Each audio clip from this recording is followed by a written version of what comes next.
오늘도 하나님의 은혜가 저와 여러분에게 함께하기를 기원합니다. 사도 바울이 고린도 교회를 향해서 쓴 편지를 지난주부터 읽기 시작했습니다.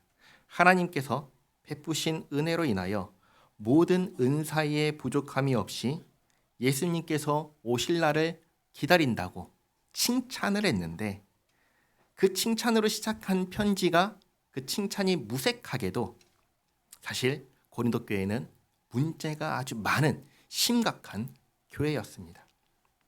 그래서 그 문제를 바로잡기 위해서 쓴 편지가 고린도 전서입니다. 가장 먼저 무엇을 말하냐면 분열을 말했습니다. 분열. 예수님의 몸된 교회가 하나가 되지 못하고 바울파, 아볼로파, 게바파, 그리스도파 이렇게 나뉘었습니다. 서로 자기가 우월하다고, 낫다고 대립하고 경쟁하고 있었습니다. 그래서 바울이 주께서 우리를 부르실 때에 우리 가운데 잘난 사람이 누가 있었느냐 질문합니다. 그런 사람이 있나요?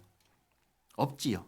우리에게 있는 지혜, 우리에게 있는 의로움, 우리에게 있는 거룩함, 그리고 구원, 다 누구의 것인가요? 예수님의 것이죠. 예수님의 것을 우리에게 주신 것입니다. 그러니까 우리가 자랑할 것이 있다면 그건 뭔가요? 내 것이 아니라 예수님밖에 없다. 이것을 이야기했습니다. 그러니 서로 분열되어서 경쟁할 것이 아니다. 그 얘기를 한 것입니다. 그리고 계속해서 2장의 말씀을 합니다. 2장의 편지를 보겠습니다. 1절에 형제들아, 내가 너희에게 나아가 하나님의 증거를 전할 때 말과 지혜의 아름다운 것으로 아니하였나니 내가 너희 중에서 예수 그리스도와 그가 십자가에 못 박히신 것 외에는 아무것도 알지 아니하기로 작정하였습니다. 바울이 고린도에 가서 전한 것은 예수 그리스도와 십자가에 못 박히신 것, 이것만을 전했습니다. 그야말로 복음의 핵심을 전했습니다. 우리가 사도행전을 읽어서 알지요. 실라와 디모데가 오기 전까지 바울이 고린도에서 복음을 어떻게 전했죠? 신중하게 전했습니다. 워낙 유대인의 대적, 시기, 비방이 있었기 때문에 아마도 이해할 수 있도록 그리스도에 대한 구약 성경의 예언의 말씀을 가지고 하나씩 짚어가면서 권면했습니다. 그리고 실라와 디모데가 고린도에 왔을 때 비로소 구약 성경이 가리킨 메시아 그리스도가 바로 예수님이시다라고 드러내어 밝히 전했습니다. 사도행전 18장 5절 말씀 같이 한번 읽어볼까요? 실라와 디모데가 마게도냐로부터 내려오매 바울이 하나님의 말씀에 붙잡혀 유대인들에게 예수는 그리스도라 밝히 증언하니, 그러니까 이 전까지는 밝히 증언하지 않고 하나씩 조심스럽게 접근했는데 오니까 그때의 하나님 말씀에 사로잡혀서 밝히 증언을 했습니다. 그랬더니 어떻게 되었습니까? 즉시로 대적하고 비방하기 시작했습니다. 그래서 고린도전서 2장 3절 말씀 다시 돌아보면은 이렇게 기록을 했죠. 내가 너희 가운데 거할 때 약하고 두려워하고 심히 떨었노라. 이게 사도행전에 있는 말씀 그대로지요. 그때의 유대인들의 비방과 시기와 대적을 겪으면서 바울이 어떻게 하려고 했죠? 침묵하려고 했죠. 침묵하려고 했습니다. 그러니까 주께서 밤에 나타나셔서 환상 가운데 말씀하시기를 두려워하지 말고 침묵하지 말고 말하라. 그 말씀하시죠. 사도행전 18장 9절 말씀 더 같이 한번 읽겠습니다. 밤에 주께서 환상 가운데 바울에게 말씀하시되 두려워하지 말며 침묵하지 말고 말하라. 아멘. 그래서 이 하나님의 말씀을 듣고 1년 6개월 동안 고린도에 머물면서 복음을 전했습니다. 그리고 그 결과 세워진 교회가 고린도 교회입니다. 그때 세워진 것이죠. 지금 그때 이야기를 하고 있는 것입니다. 그때 내가 너희 가운데 있을 때 매우 두려워하였는데, 고린도전서 2장 4절에 내 말과 내 전도함이 설득력 있는 지혜의 말로 하지 아니하고 다만 성령의 나타나심과 능력으로 하여 너희 믿음이 사람의 지혜에 있지 아니하고 다만 하나님의 능력에 있게 하려 하였노라. 그러니까 말을 잘해서, 설득을 잘해서, 바울이 말했기 때문에 믿는 게 아니라 오직 하나님의 능력만 나타나서 하나님의 능력으로 믿게 하기 위하여 유대인들은 거리끼고, 그리고 헬라인들은 미련하게 여기는 예수 그리스도의 십자가만을, 복음만을 전한 것입니다. 자, 그러면 우리가 전하는 이 복음은 그저 거리끼는 것, 그저 미련한 것에 불과할까요? 그렇지 않습니다. 우리의 복음은, 우리의 진리는 미련하고 어리석은 것이 아닙니다. 그래서 6절에 뭐라고 하냐면, 그러나 우리가 온전한 자들 중에서는, 이 온전한 자들이 누구냐면 예수님을 믿는 사람들을 말합니다. 예수님을 믿는 사람들, 예수님을 믿는 사람들에게는 지혜를 말하노니 이는 이 세상의 지혜가 아니요 또 이 세상에서 없어질 통치자들의 지혜도 아니요 오직 은밀한 가운데 있는 하나님의 지혜를 말하는 것으로서 곧 감추어졌던 것인데 하나님의 우리의 영광을 위하여 만세전에 미리 정하신 것이라. 아멘. 우리는 우리가 말하는 지혜가 있습니다. 그 지혜는 세상이 말하는 지혜와 다른 지혜입니다. 어떤 지혜냐? 하나님의 지혜를 말합니다. 하나님의 지혜는 지금까지 감추어져 있던 것입니다. 아무도 알지 못하는 것입니다. 지금까지 감추어졌던 그 지혜를 말하는데 그게 뭐냐? 우리를 위하여 만세전에 택하신 것이다. 우리를 위하여 만세전에 미리 정하신 것이다.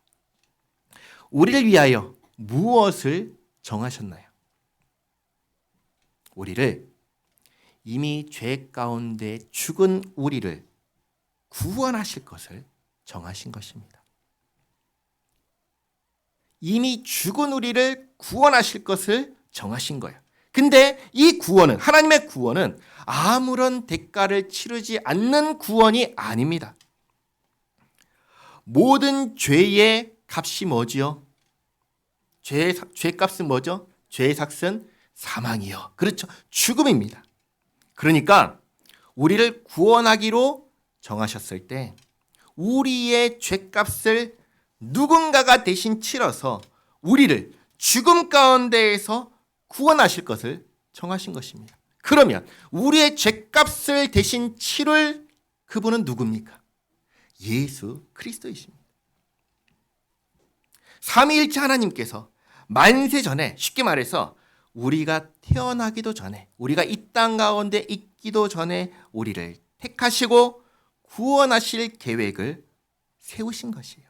이것을 예정이라고 합니다. 예정, 미리 정하셨다.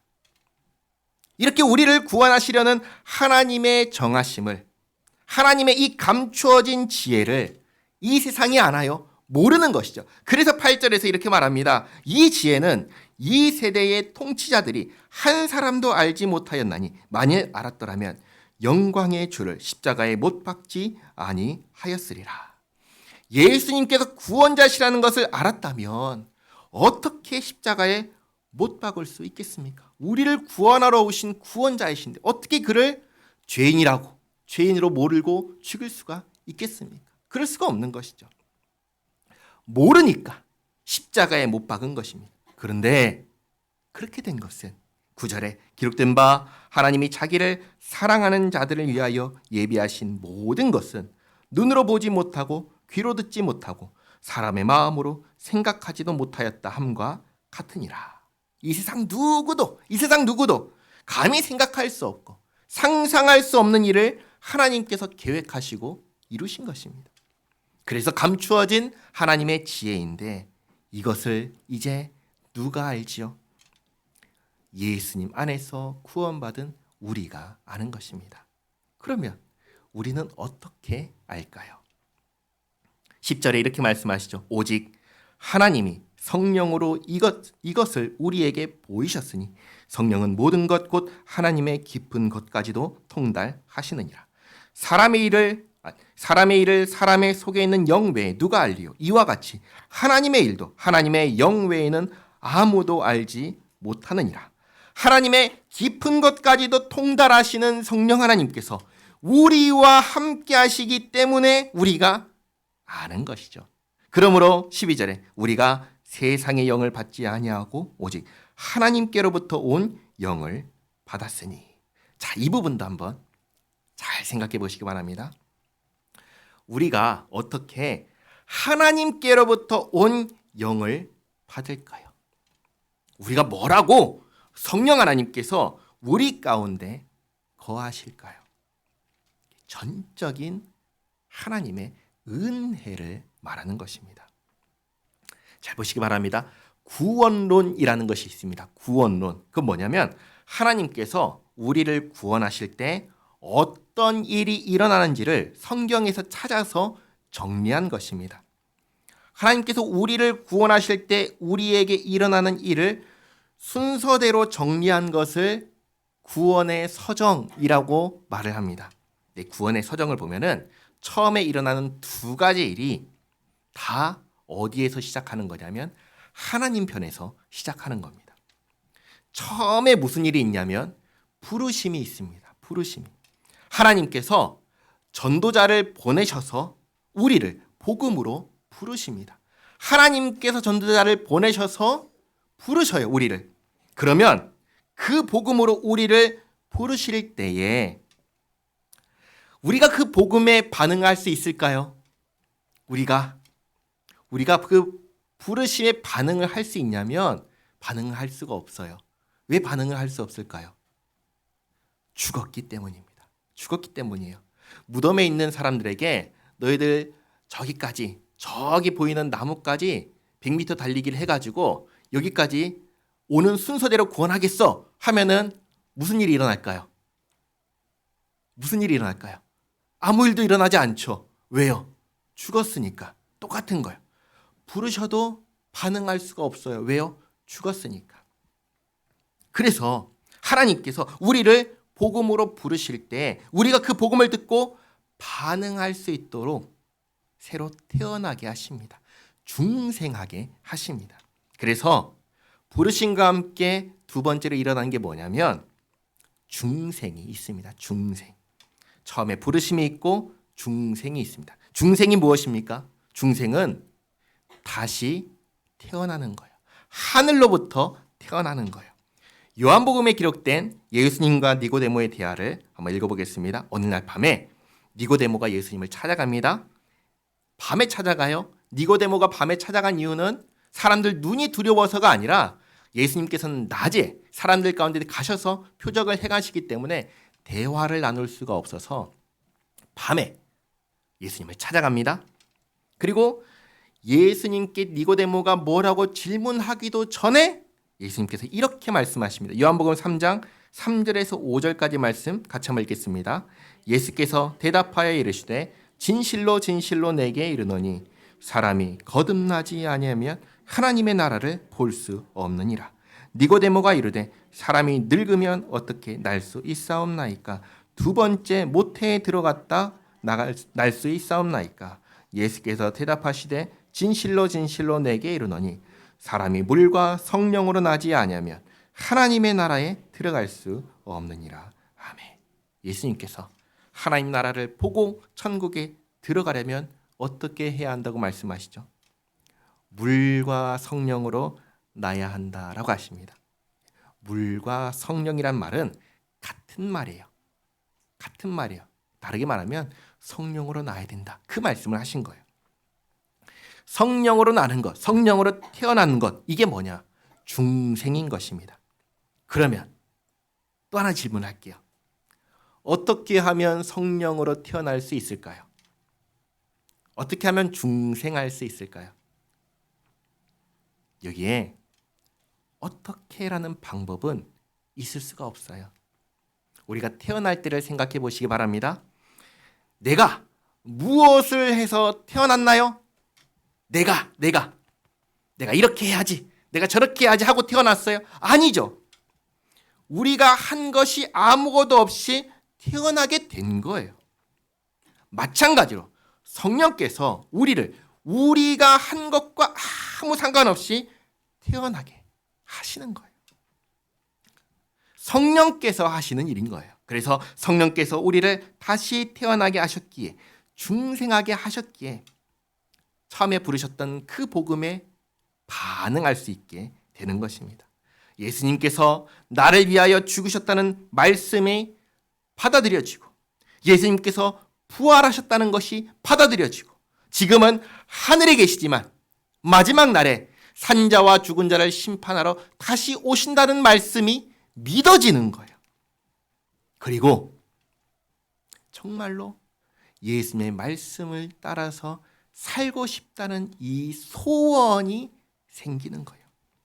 이것을 통해서 내가 중생한 사람이구나, 내가 거듭난 사람이구나, 내가 성령으로 사는 사람이구나, 이것을 알 수 있는 거예요. 복음이 받아들여지지 않아요. 예수님께서 나를 위해 죽으셨다는 건 믿을 수가 없어. 십자가에 죽으셨는데 어떻게 부활해? 죽은 사람이 어떻게 다시 올 수 있지? 하면서 거부하는 사람, 거듭난 사람이 아니에요. 그러나 세상 사람들이 받아들이지 못하는 그 내용들이 믿어져요. 받아들여져요. 그렇구나. 정말 그렇구나.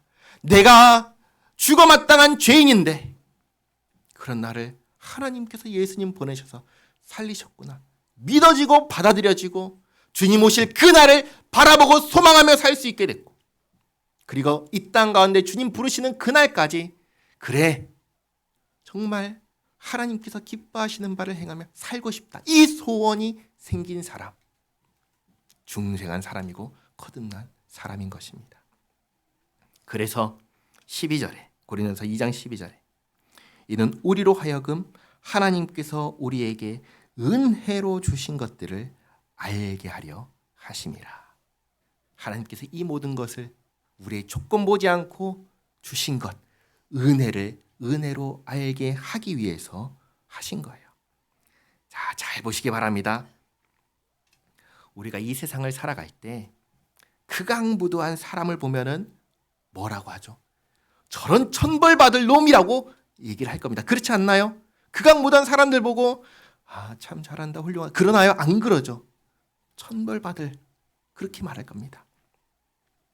그리고 그런 사람이 아무런 벌을 받지 않고 풀려나는 것을 보면은 뭐라고 할까요? 정의가 무너졌다. 정의가 무너졌다. 세상에 어떻게 그럴 수가 있냐, 그 얘기를 할 겁니다. 이게 우리 모두가 똑같이 생각하는 것이에요.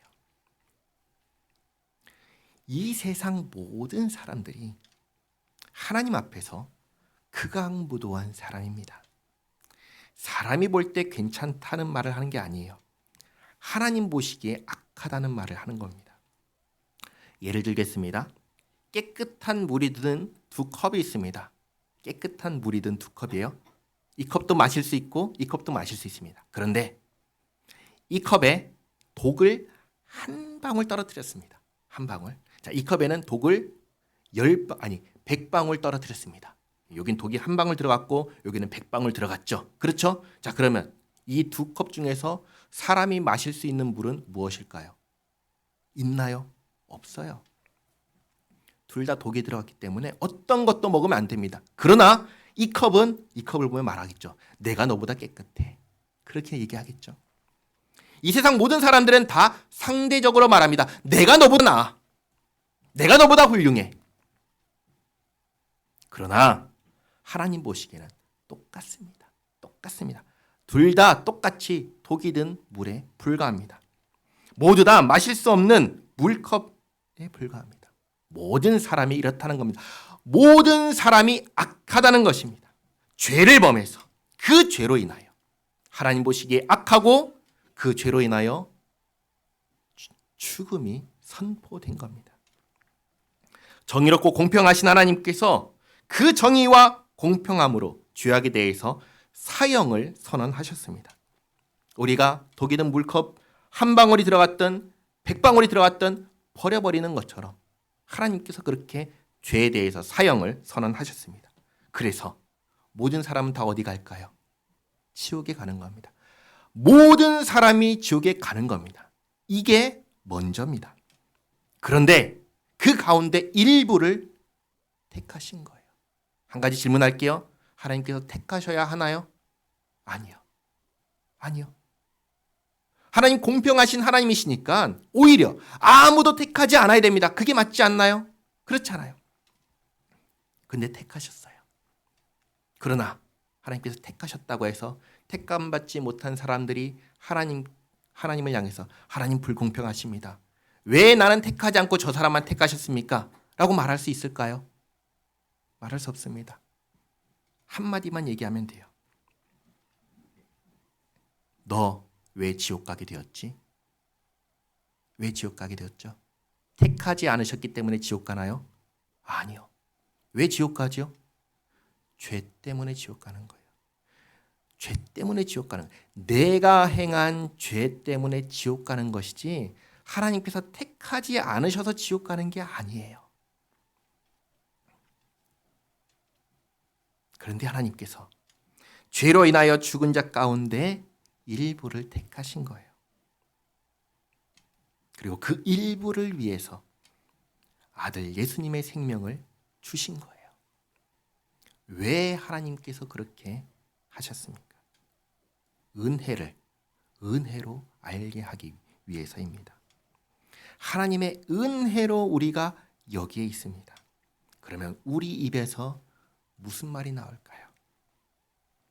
당연히 감사가 나오겠죠. 그리고 질문이 나올 겁니다. 질문. 하나님, 왜 저를 택하셨습니까? 하나님, 왜 저를 구원하셨습니까? 한번 우리 자신을 잘 돌아보시기 바랍니다. 나는 어떠한 자격이 있기에, 어떠한 가치가 있기에 하나님께서 나에게 영생을 주셨을까요? 내가 이 지구상에 있는 사람들 가운데 상위 1%에 들어가는 사람인가요? 아니잖아요. 우리는 그런 사람 아니잖아요. 그냥 나도 지옥 가기에 마땅한 사람에 불과해요. 아무런 가치가 없어요. 근데 왜 가죠? 내가 지은 죄 때문에, 내가 부패하고 더러운 존재이기 때문에 지옥 가는 게 마땅해요. 우리 가운데 누구도 아니야, 나는 깨끗해, 나는 천국 갈 만한 자격이 있어 라고 말할 수 있는 사람 있나요? 없어요. 없어요. 그런데 왜 내가 지옥에 가지 않고 천국에 가냐? 이 말입니다. 나는 하나님께서 구원해 주셔야 하는 사람인가요? 나는 하나님께 구원받아 마땅한 사람인가요? 아니죠. 그런데 왜 그런 나를 하나님께서 아들 예수님의 자기의 독생자의 생명을 내어주시면서까지 우리를 죽음에서 건지시고 하나님의 나라에서 살게 하시냐 이 말입니다. 이유가 뭔가요? 하나죠. 은혜입니다. 은혜입니다. 우리를 사랑하시기 때문이고 우리에게 은혜를 베풀어 주신 이유 그 하나뿐입니다. 이렇게 내가 은혜로 구원받았다는 사실을 정말 안다면 하나님께 이 질문 할 수 없어요. 하나님, 왜 쟤는 그냥 내버려 두세요? 왜 쟤는 택하지 않으세요? 이 질문 할 수 있을까요? 할 수 없는 거예요. 그리고 만약에 우리가 다른 사람의 지옥 가는 것이 너무나 안타깝고 불쌍하고 걱정된다면 우리는 뭘 해야 될까요? 내가 정말 그때에는 해야 되는 게 있습니다. 그게 뭔가요? 복음을 전하는 거예요. 그렇지 않나요? 예수님을 전하는 것입니다. 그리고 복음을 전할 때 두 가지를 알게 돼요. 정말 사람은 하나님 싫어하는구나. 정말 사람은 하나님을 싫어하는구나. 정말 사람 가운데 구원받을 만한 사람이 없구나라는 것을 알게 돼요. 그리고 두 번째로 발견한 거 뭔지 알아요? 하나님께서 택하신 사람은요, 무슨 소리를 해도 교회를 와요. 교회 밖을 지나가다가 교회에서 부르는 찬양 소리만 듣고도 교회로 와요. 어떻게 되는지 몰라요. 그런데 정말 하나님께서 택하신 사람은 설마 이런 사람이 믿겠어 하는데 믿어요. 거기서 알게 되는 거죠. 하나님께서 내버려 두신 사람들은 자기의 죄로 인하여 하나님을 떠나고 그러나 하나님께서 은혜를 베푸신 사람은 어떻게 해서든 하나님께서 구원의 자리로 인도하시는구나. 은혜구나라는 것을 알게 됩니다. 성경을 보면은 하나님께서는 사람의 자유의지를 정말 존중하십니다. 하나님의 명령에 불순종하고 반역하는 것까지 할 수 있도록 자유를 주셨어요. 그리고 그 자유를 행사한 것에 대해서는 책임을 지게 하셨습니다. 그런데 구원받지 못한 사람들 가운데 하나님을 몰라서 그랬다고 할 수 있는 사람이 있을까요? 아니요, 없어요. 성경이 이렇게 기록합니다. 로마서 1장 19절에서 23절까지 말씀 같이 한번 읽겠습니다. 이는 하나님을 알만한 것이 그들 속에 보임이라. 하나님께서 이를 그들에게 보이셨느니라. 창세로부터 그의 보이지 아니하는 것들 곧 그의 영원하신 능력과 신성이 그가 만드신 만물에 분명히 보여 알려졌나니 그러므로 그들이 핑계하지 못할지니라. 하나님을 알되 하나님을 영화롭게도 아니하며 감사하지도 아니하고 오히려 그 생각이 허망하여지며 미련한 마음이 어두워졌나니 스스로 지혜 있다 하나 어리석게 되어 썩어지지 아니하는 하나님의 영광을 썩어질 사람과 새와 짐승과 기어다니는 동물 모양의 우상으로 바꾸었느니라. 아멘. 하나님께서는 하나님을 알 수 있게 하셨습니다. 그러나 사람은 그것을 우상으로 바꿔버렸습니다. 썩어질 것으로 바꿔버렸습니다. 뿐만 아니라 하나님께서는 모든 사람들 안에 무엇을 주셨냐면 율법을 주셨습니다. 양심을 주셨습니다. 그래서 모든 사람이 이거 하나 압니다. 뭘 알죠? 착하게 살아야 한다라고 다 압니다. 그렇죠? 악하게 살면 다 어디 간다고요? 지옥 간다고요. 모든 사람이 하는 말입니다. 자기 양심에 비추어서 그리고 사람은 다 압니다. 내가 악한 사람인 것을 다 압니다. 로마서 2장 14절 15절 말씀 같이 한번 읽어보겠습니다. 율법 없는 이방인이 본성으로 율법의 일을 행할 때에는 이 사람은 율법이 없어도 자기가 자기에게 율법이 되나니 이런 이들은 그 양심이 증거가 되어 그 생각들이 서로 혹은 고발하며 혹은 변명하여 그 마음에 새긴 율법의 행위를 나타내느니라. 아멘. 모든 사람은 다 착하게 살아야 된다 알아요. 악하게 살면 벌 받는다 다 알아요. 다 아는데 자기 양심에 비추어서 자기 스스로 나는 어떤 사람이지 판단할까요? 못할까요? 해요. 어떻게 판단할까요? 벌 받을 사람이더라고. 다 판단해요. 그러니 지옥에 누가 갑니까? 죄인이 가는 거예요. 택함받지 못해서 가는 게 아니라 내가 지은 죄로 인하여 지옥에 가는 거예요. 모든 사람이 다 인정하는 거예요. 그럼에도 불구하고 내가 죄인인 거, 내가 악인인 거, 나의 문제 내가 해결할 수 없다는 사실을 알면서도 복음이 전해질 때 복음을 받아들일까요? 안 받아들여요. 안 받아들여요. 그리고 지혜롭다, 똑똑하다, 오늘날 말하는 과학적이고 합리적이다라고 하는 사람들. 죽음 다음엔 지옥 없어. 천국도 없어. 그러니 구원 따위는 필요 없어. 라고 말을 합니다. 만약에 구원이 필요하다라고 인정하더라도 하나님께로 나아갈까요? 안 나가요. 어떻게 하죠? 내가 내 힘과 내 능력으로 착한 일을 해서 구원을 이루어내겠다라고 합니다. 결코 하나님께 나가지 않아요. 어떤 사람들에게 이렇게 질문합니다. 오늘 죽으면 천국 갈 수 있나요? 그럼 뭐라고 하는지 아세요? 아직은 못 가요. 왜요? 착한 일을 덜 해서 내가 좀 더 착한 일을 하면 그땐 갈 수 있을 거예요 라고 얘기를 하지 아무도 예수님께 나아갈 생각하지 않아요. 하나님께 결코 나가지 않습니다. 그리고 죄를 범합니다. 하나님께서 누군가를 지옥에 보내신다 하셨을 때 그것은 죄에 대한 대가로서 가는 것입니다. 하나님의 정의, 하나님의 공의입니다. 자, 고린도전서 2장 13절로 돌아오겠습니다. 우리가 이것을 말하거니와 사람의 지혜가 가르친 말로 아니하고 오직 성령께서 가르치신 것으로 하니 영적인 일은 영적인 것으로 분별하느니라. 자, 여기에 영적으로 분별한다고 하니까 어떤 신비한 것을 생각할 수 있는데 전혀 그런 게 아닙니다. 전혀 그런 게 아니에요. 영적으로 분별한다는 것은 하나님의 말씀을 기준으로 분별한다는 말이에요. 하나님의 말씀을 기준으로. 성경이 우리에게 성령께서 우리에게 무엇을 가르쳐 주십니까? 성령께서 우리에게 가르쳐 주시는 게 뭔가요? 예수님께서 하신 말씀을 가르치시는 거예요. 성경을 가르쳐 주시는 거예요. 요한복음 16장 13절에서 15절 말씀 같이 한번 읽겠습니다. 그러나 진리의 성령이 오시면 그가 너희를 모든 진리 가운데로 인도하시리니 그가 스스로 말하지 않고 오직 들은 것을 말하며 장래 일을 너희에게 알리시리라. 그가 내 영광을 나타내리니 내 것을 가지고 너희에게 알리시겠습니다. 무릇 아버지께 있는 것은 다 내 것이라. 그러므로 내가 말하기를 그가 내 것을 가지고 너희에게 알리시리라 하였노라. 아멘. 성령께서 오시면 성령께서 우리에게 무엇을 알게 하시고 깨닫게 하시나요? 예수님의 것을 가지고 알려주시고 가르쳐 주십니다. 그러니까 영적으로 분별한다는 것은 결국은 뭐냐면 하나님의 말씀을 기준으로 분별한다는 거예요. 분별한다는 거예요. 이렇게 분별할 때 가장 중요한 것이 있습니다. 기준이 되는 게 있습니다. 성경의 핵심이 무엇이죠? 예수님입니다. 성경의 핵심은 예수님입니다. 구약 성경은 무엇을 이야기하죠?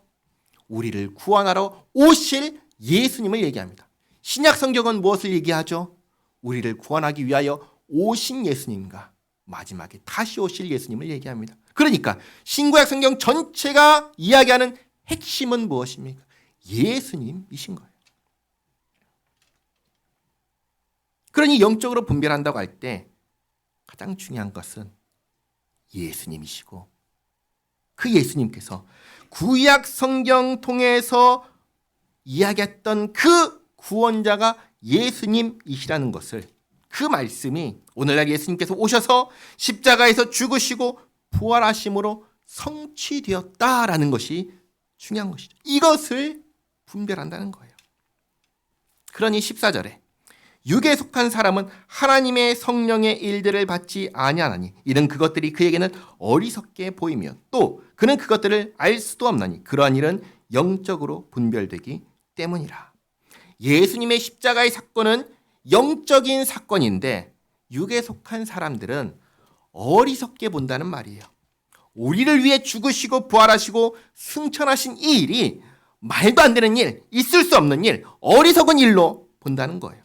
그러니 예수님께서 다시 오신다는 것은 더더군다나 있을 수 없는 일인 것입니다. 그들에게는, 육에 속한 사람들에게는. 그러나 15절, 신령한 자는 모든 것을 판단하나 자기는 아무에게도 판단을 받지 아니하느니라. 신령한 자는 영적인 일을, 예수님의 십자가 사건을 기준으로 모든 것을 판단하는 사람이 신령한 사람이에요. 그러니 아무에게도 판단을 받지 않습니다.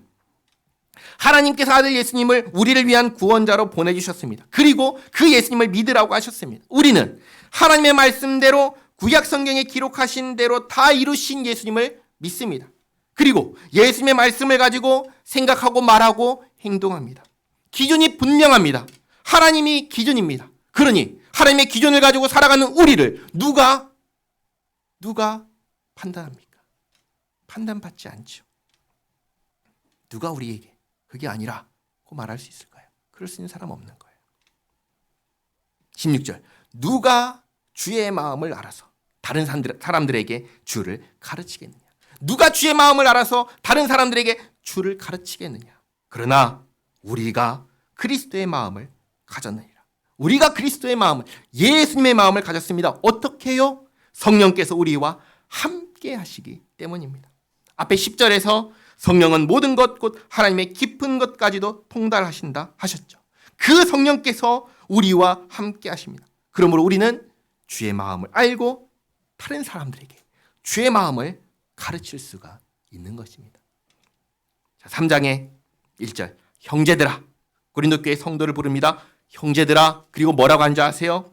내가 신령한 자들을 대함과 같이 너희에게 말할 수 없어서 육신에 속한 자 곧 그리스도 안에서 어린 아이들을 대함과 같이 하노라. 이 말은 2장의 말씀을 배경으로 하는 거예요. 2장 15절에서 신령한 자가 어떤 사람인지 말했고 2장 14절에서 육에 속한 자가 어떤 사람인지 말했습니다. 그렇죠? 그리고 3장에서 얘기하는데 놀랍게도 고린도 교회 성도들을 가리켜서 신령한 자라고 하지 않아요. 육에 속한 자라고 해요. 앞에 2장에서 신령한 자는 이런 사람이고 육에 속한 자는 이런 사람이라고 했어요. 그리고 3장에 와서는 고린도 교회 성도를 향해서 신령한 자가 아니라고 해요. 너희는 육에 속한 자라고 얘기를 합니다. 그러나 성도이기에 육에 속한 자이지만 이렇게 말합니다. 그리스도 안에 있는 어린 아이라고. 다시 말씀드립니다. 신령한 자는 어떤 사람이죠? 하나님의 말씀을 받고 깨달아서 그 말씀을 기준으로 생각하고 말하고 행동하는 사람이 신령한 사람입니다. 어떤 특별한 일들, 신비로운 일들 체험하고 경험한 사람이 아니에요. 하나님 말씀을 기준으로 가지고 사는 사람이 신령한 사람입니다. 육에 속한 사람은 그렇지 않은 사람인데, 그리스도 안에 있는 육에 속한 사람들, 그리스도 안에 있는 어린 아이들은 어떤 사람일까요? 하나님 말씀은 받지만 아직 깨닫지 못하여 말씀을 기준으로 생각하지도 못하고 말하지도 못하고 행동하지도 못하는 사람을 말하는 거예요.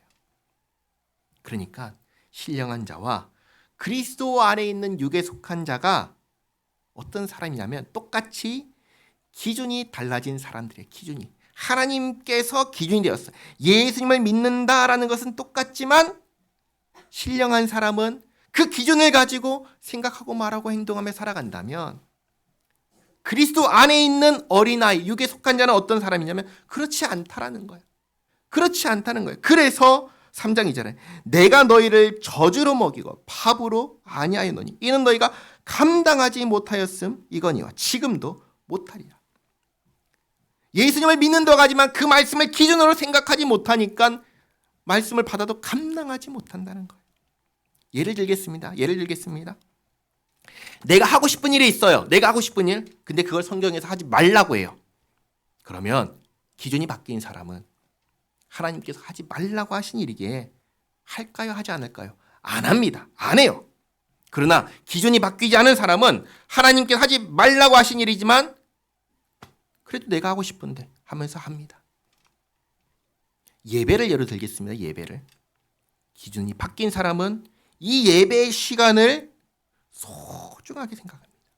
소중하게 생각해요. 그래서 어떻게든 예배의 자리를 지키고 예배하려 합니다. 하나님을 예배하려고 합니다. 그러나 아직 그 기준이 바뀌지 않은, 중심이 잡히지 않은 그 사람에게 예배는 소중할까요? 아니요. 소중하지 않아요. 그 사람에게는 예배는 해도 그만, 안 해도 그만이에요. 하지만 안 하면 찝찝하니까 합니다. 그리고 안 할 수 있는 좋은 기회가 생기면 이거 잘 됐다 하면서 얘기하고 예배 안 드립니다. 이렇게 똑같이 예수님을 믿는다고 하지만 그 알맹이가 다른 거예요. 알맹이가. 이것이 신령한 자와 바울이 말하는 그리스도 안에 있는 어린 아이들의 차이인 거예요. 자, 바울이 또 말합니다. 3절에 너희는 아직도 육신에 속한 자로다. 너희 가운데 시기와 분쟁이 있으니 어디 육신에 속하여 사람을 따라 행함이 아니리요. 교회 안에 어떻게 시기와 분쟁이 있을 수 있냐 이 말입니다. 예수님을 기준으로 생각하고 말하고 행동하는데, 예수님이 기준인데 시기가 있고 분쟁이 있을 수 있을까요? 그럴 수 없는 겁니다. 게다가 4절에 어떤 이는 말하되 나는 바울에게라 하고 다른 이는 나는 아볼로에게라 하니 너희가 육에 속한 사람이 육의 사람이 아니리요. 다시 말해, 어떻게 바울에게 속겠다고 하는 사람이 있을 수가 있고 아볼로에게 속겠다고 하는 사람이 있을 수 있느냐 이 말입니다. 그럴 수가 없다는 거예요. 5절에 그런즉 아볼로는 무엇이며 바울은 무엇이냐? 그들은 주께서 각각 주신 대로 너희로 하여금 예수님을 믿게 한 사역자들이니라. 나는 심었고 아볼로는 물을 주었을 때 오직 하나님께서 자라나게 하셨나니 그런즉 심는 이나 물 주는 이는 아무것도 아니로되 오직 자라게 하시는 이는 하나님뿐이니라. 심는 이와 물 주는 이는 한 가지이나 각각 자기가 일한 대로 자기의 상을 받으리라. 우리는 하나님의 동역자들이요 너희는 하나님의 밭이요 하나님의 집이니라. 내게 주신 하나님의 은혜를 따라 내가 지혜로운 건축자와 같이 터를 닦아두매 고린도 교회는 아까 말씀드린 것처럼 사도 바울이 2차 전도 여행 때 세웠습니다. 그렇죠? 내가 터를 닦았다. 그리고 10절에 다른 이가 그 위에 세우나 그 다른 이가 누구냐면 아볼로와 게바입니다.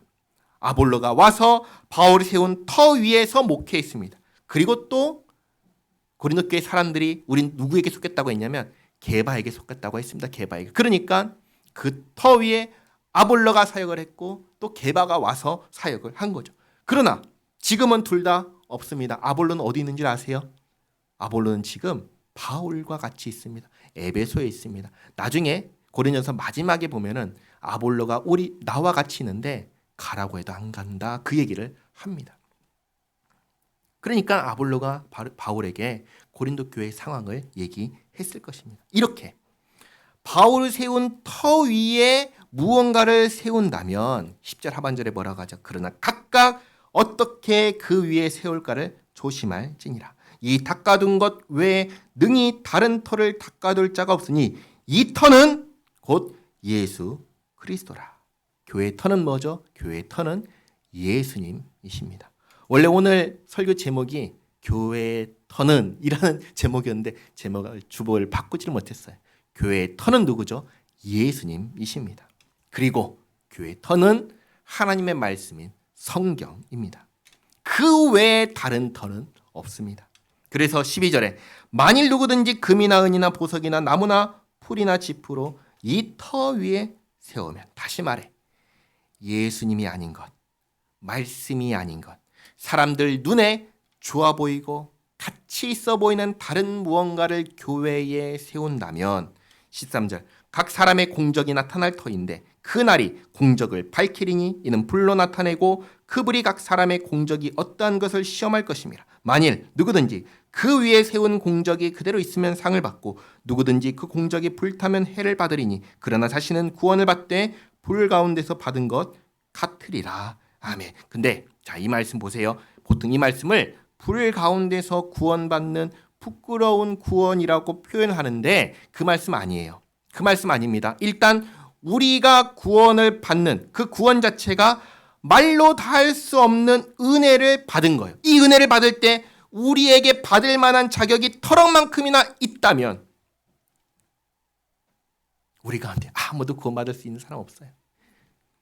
아무것도 없어요. 터럭만큼도 없어요. 우리가 구원받을 조건 가운데.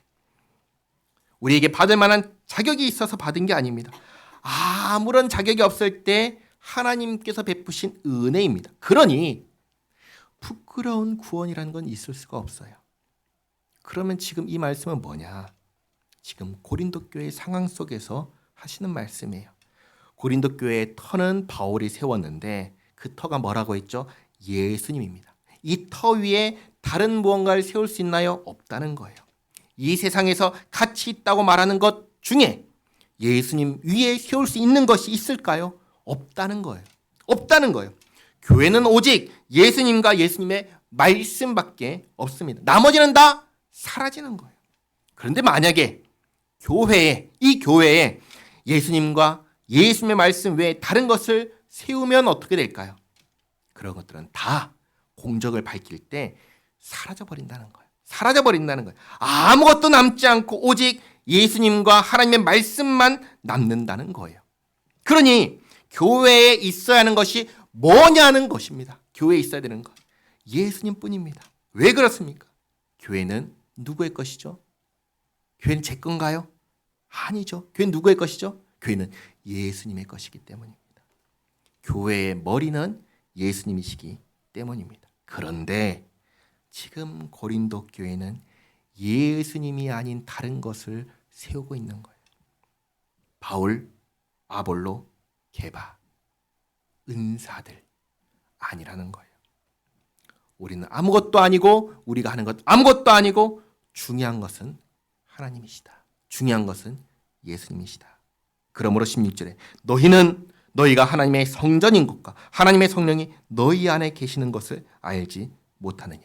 이제 무엇이 성전이지요? 성령께서 거하시는 곳이 성전입니다. 성령께서 어디에 거하십니까? 예수 믿는 사람의 안에, 몸에 거하시죠. 그러므로 이제 성전은 무엇입니까?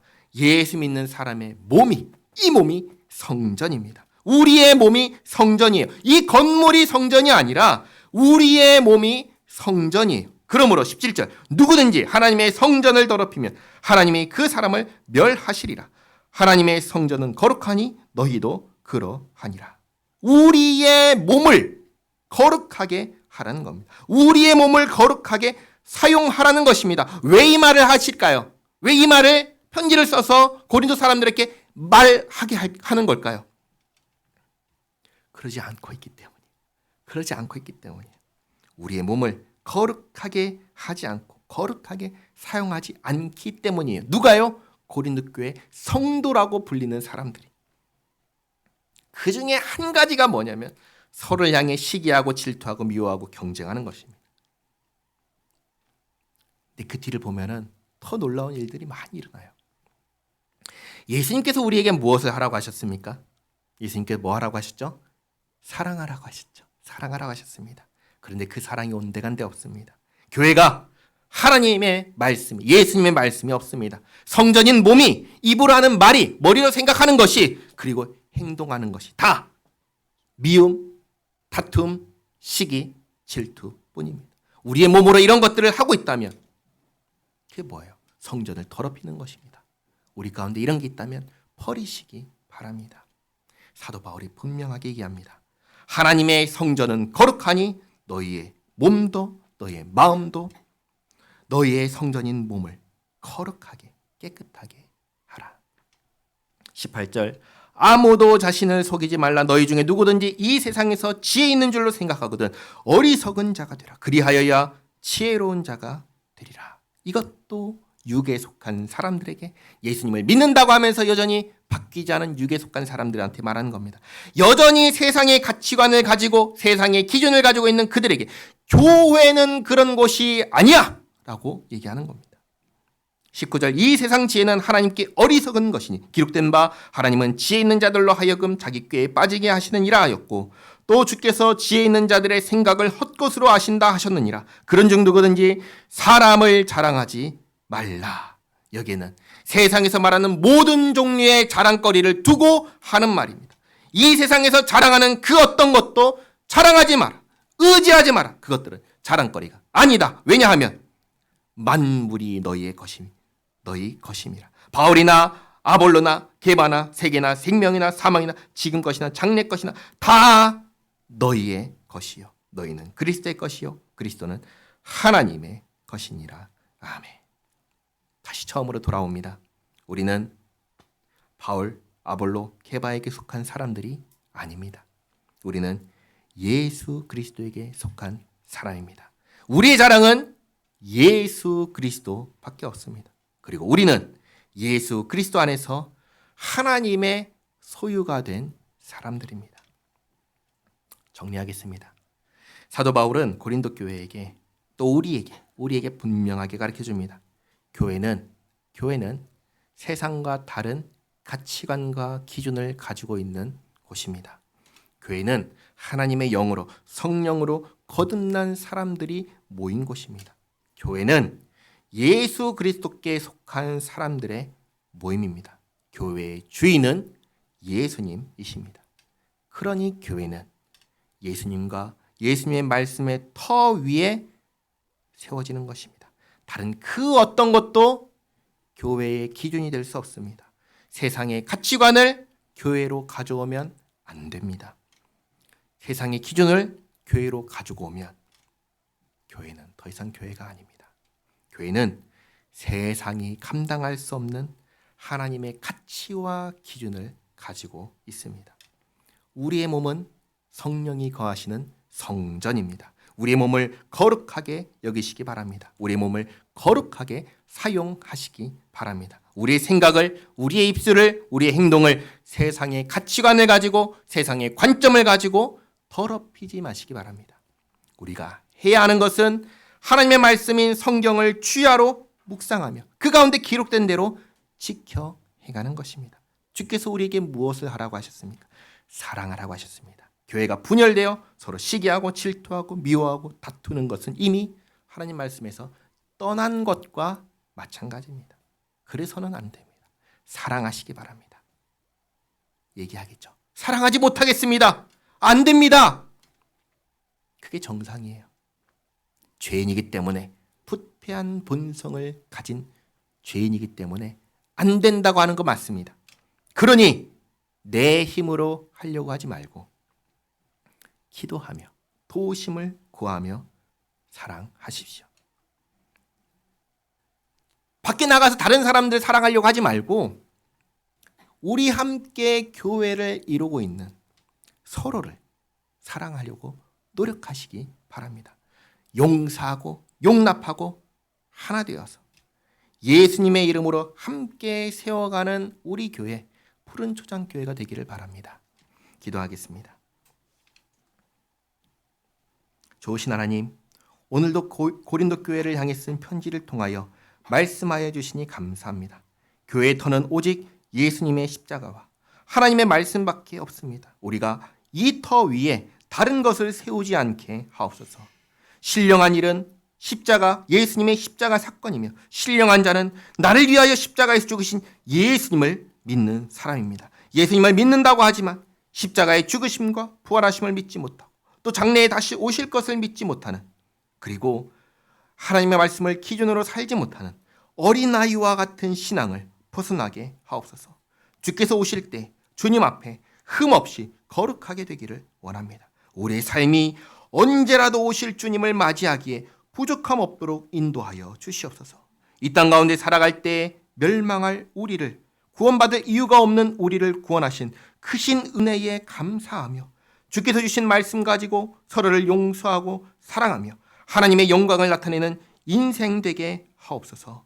또 그런 교회 되게 하옵소서. 예수님의 이름으로 기도하옵나이다. 아멘.